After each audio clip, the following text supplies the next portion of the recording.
ये स्टोरी का पार्ट 2 है। अगर आपने पहले वेल पार्ट्स नहीं देखे, उन्हें जरूर देखो स्टोरी समझने के लिए। महल के अंदर कदम रखते ही अयान को ऐसा लगा जैसे हवा भी रुक गई हो।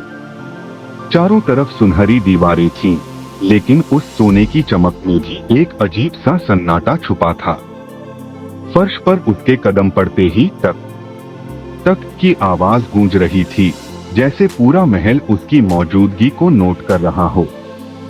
और तभी सामने से 7 राजकुमारियां भागती हुई आईं।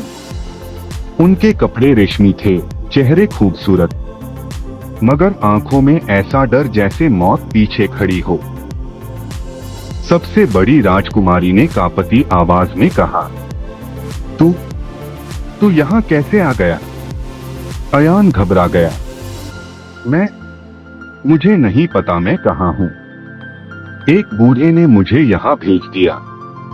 राजकुमारियां एक दूसरे को देखने लगी, जैसे उन्होंने वही नाम सुन लिया हो जिससे वो सदियों से डरती थीं।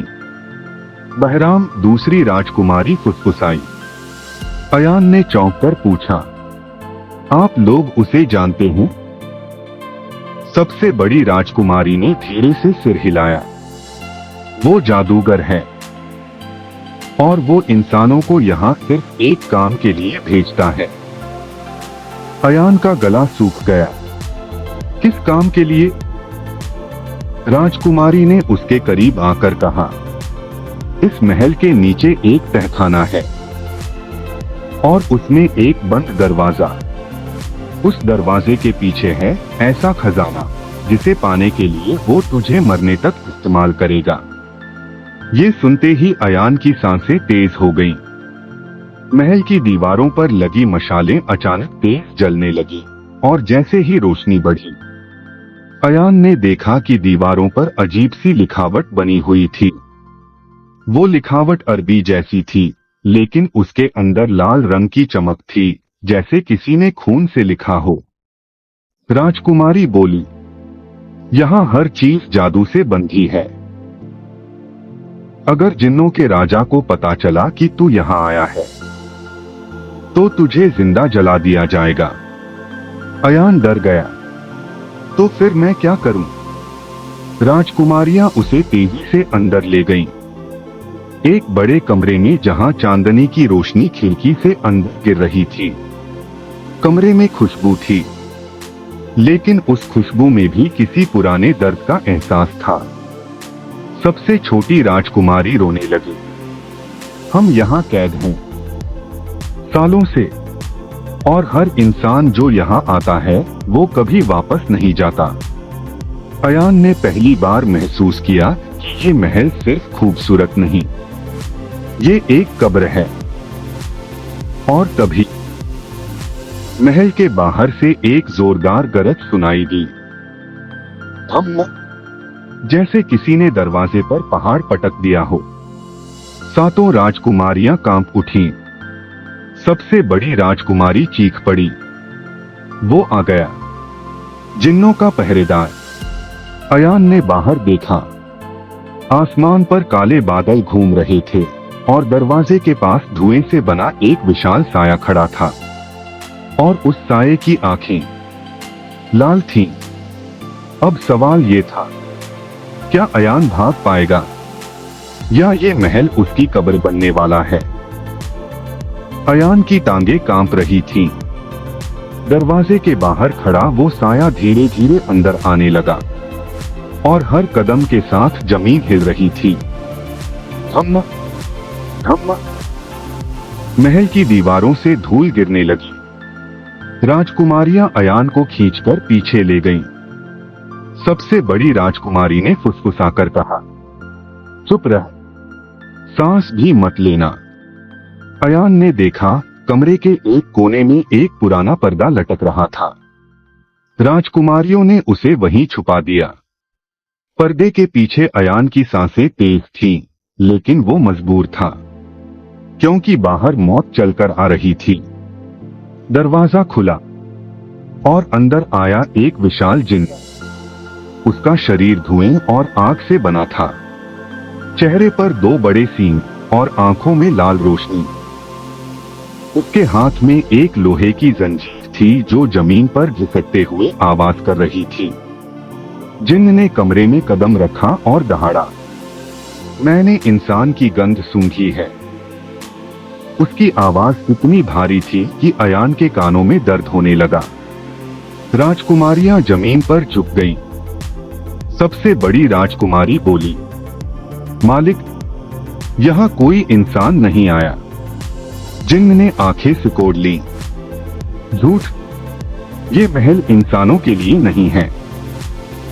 वो धीरे धीरे कमरे में घूमने लगा, हर कोने में सूंघता, दीवारों पर हाथ मारता, जैसे शिकार ढूंढ रहा हो। अयान का दिल जोर जोर से धड़क रहा था।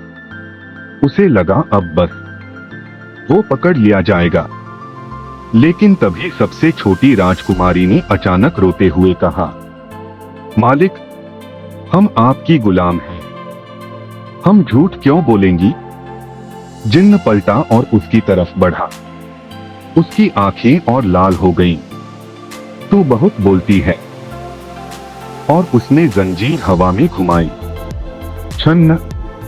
जंजीर की आवाज सुनकर अयान की रूह कांप गई।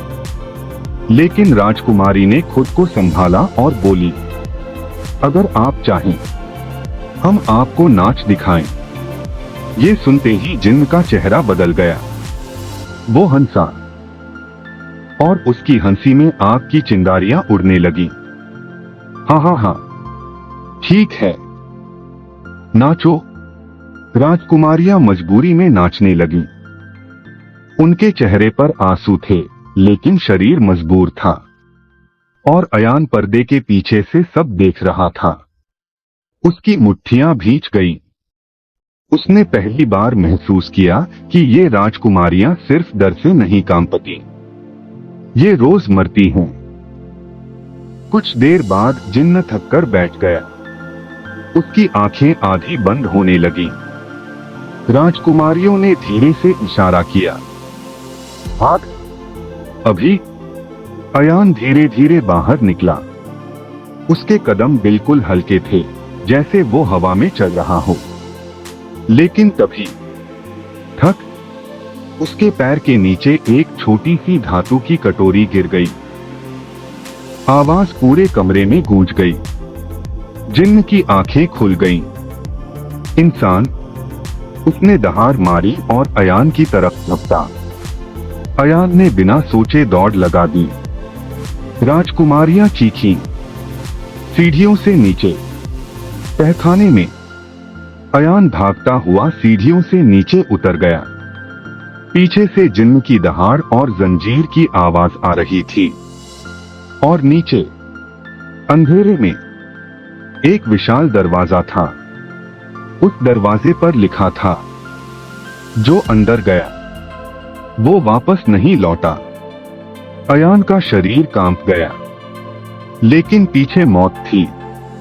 और सामने वो दरवाजा। अब अयान को चुनना था, मौत या रहस्य। अयान ने कांपते हाथों से दरवाजे को धक्का दिया। का आर आर आर आर। दरवाजा खुलते ही अंदर से ठंडी हवा का झोंका आया, जैसे किसी कब्र से सांस निकल रही हो। सीढ़ियां नीचे उतरती जा रही थीं। और अंधेरा इतना गहरा था कि आंखें कुछ भी नहीं देख पा रही थीं। पीछे से जिन्न की दहाड़ सुनाई दी। भाग नहीं सकता। अयान ने मजबूरी में नीचे छलांग लगाई। उसके पैरों के नीचे पत्थर ठंडा था और हवा में नमी थी, जैसे ये जगह सदियों से बंद हो। वो धीरे धीरे आगे बढ़ा। हर कदम के साथ पानी टपकने की आवाज आ रही थी। टप टप टप। और तभी उसे सामने हल्की रोशनी दिखी। वो रोशनी एक विशाल कमरे से आ रही थी। अयान ने अंदर झांका तो उसकी आंखें फटी रह गईं। कमरा सोने के सिक्कों से भरा था। दीवारों पर हीरे जड़े थे। और बीच में एक बड़ा सा पत्थर का मंच था, जिस पर रखा था एक चमकता हुआ लाल पत्थर। अयान ने धीमे से कहा, ये तो खजाना है।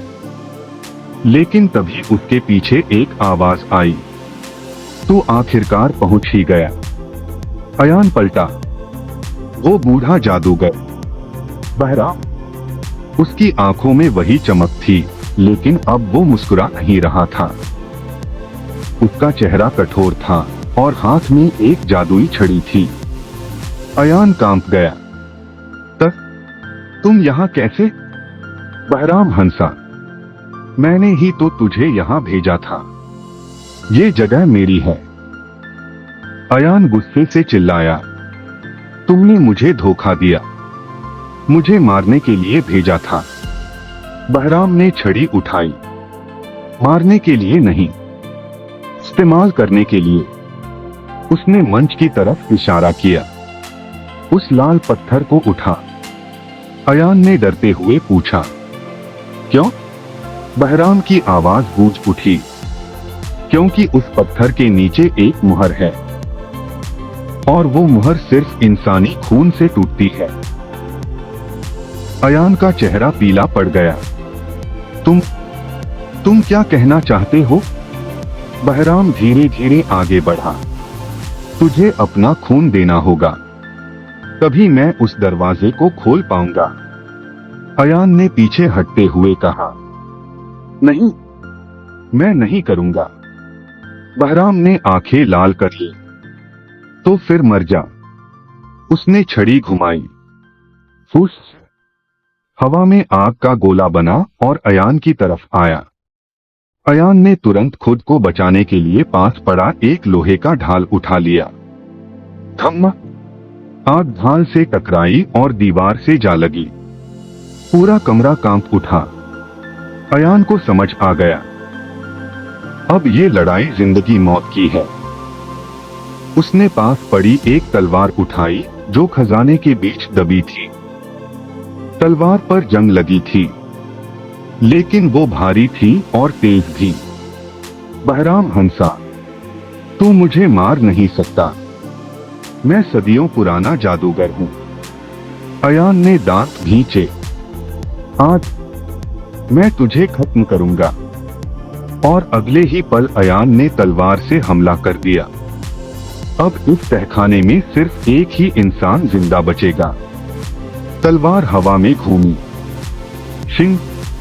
अयान ने पूरी ताकत से वार किया, लेकिन बहराम ने अपनी छड़ी घुमाकर हवा में एक नीली दीवार बना दी। कन्ना। तलवार उस जादुई दीवार से टकराकर उछल गई। अयान का हाथ सुन्न हो गया। बहराम ठंडे अंदाज में बोला, बेकार है। इंसान की ताकत मेरे जादू के सामने कुछ नहीं। अयान ने इधर उधर देखा। कमरा खजाने से भरा था, लेकिन उस खजाने में भी अब उसे सिर्फ मौत दिख रही थी। और तभी उसकी नजर मंच पर रखे लाल पत्थर पर पड़ी। पत्थर से हल्की हल्की धड़कन जैसी आवाज आ रही थी, जैसे वो जीवित हो। हक, हक। अयान को लगा जैसे पत्थर उसे बुला रहा हो। बहराम ने फिर छड़ी उठाई और दहाड़ा। झुक जा। अचानक हवा में जंजीरों जैसी चमकदार रस्सियां बनी और अयान की तरफ लपकी। छन्न। अयान ने तुरंत छलांग लगाई, लेकिन रस्सी ने उसके कंधे को छू लिया। उसके शरीर में बिजली सी दौड़ गई। आह! वो गिर पड़ा। बहराम धीरे धीरे उसके पास आया। अब तेरा खून ही मेरी जीत है। अयान ने खुद को घसीटते हुए मंच की तरफ बढ़ाया। उसके हाथ कांप रहे थे, आंखों के सामने धुंध थी, लेकिन दिल में आग थी। उसने मंच पर चढ़ते ही लाल पत्थर को पकड़ लिया। पत्थर ठंडा नहीं था, वो गर्म था, जैसे उसके अंदर कोई आत्मा कैद हो। और उसी पल पत्थर से लाल रोशनी निकली और अयान के पूरे शरीर में फैल गई।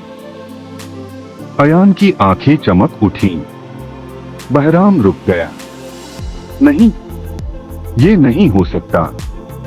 अयान ने पहली बार महसूस किया कि उसके अंदर ताकत भर रही है। उसके हाथ मजबूत हो गए, सांसें भारी हो गईं। उसने पत्थर को ऊपर उठाया और पूरी ताकत से जमीन पर दे मारा। थम्मा। पत्थर टूटते ही कमरे की दीवारों पर दरारें पड़ गईं और उसी दरारों से हवा में चीखें गूंजने लगीं। बहराम पीछे हट गया। तूने मुहर तोड़ दी। अचानक मंच के नीचे से एक दरवाजा खुला। उसके अंदर से नीली आग निकल रही थी और उसी आग के बीच एक विशाल साया उठने लगा। अयान की सांस रुक गई। वो कोई इंसान नहीं था, वो था जिन्नों का राजा। उसकी आंखें समुद्र जैसी गहरी और आवाज तूफान जैसी भारी। किसने मेरी नींद तोड़ी? बहराम कांपने लगा और अयान समझ गया, अब असली खतरा शुरू होने वाला है। अब सवाल ये है, क्या जिन्नों का राजा अयान को मार देगा या अयान को अपनी ताकत का असली सच पता चलेगा? और क्या बहराम बच पाएगा? उसका जवाब पार्ट 3 में मिलेगा। अगर आपको ये कहानी पसंद आई हो तो लाइक जरूर करें। ऐसी ही सिनेमैटिक जादुई कहानियों के लिए सब्सक्राइब करें। कमेंट में बताओ, क्या बहराम को मरना चाहिए या नहीं?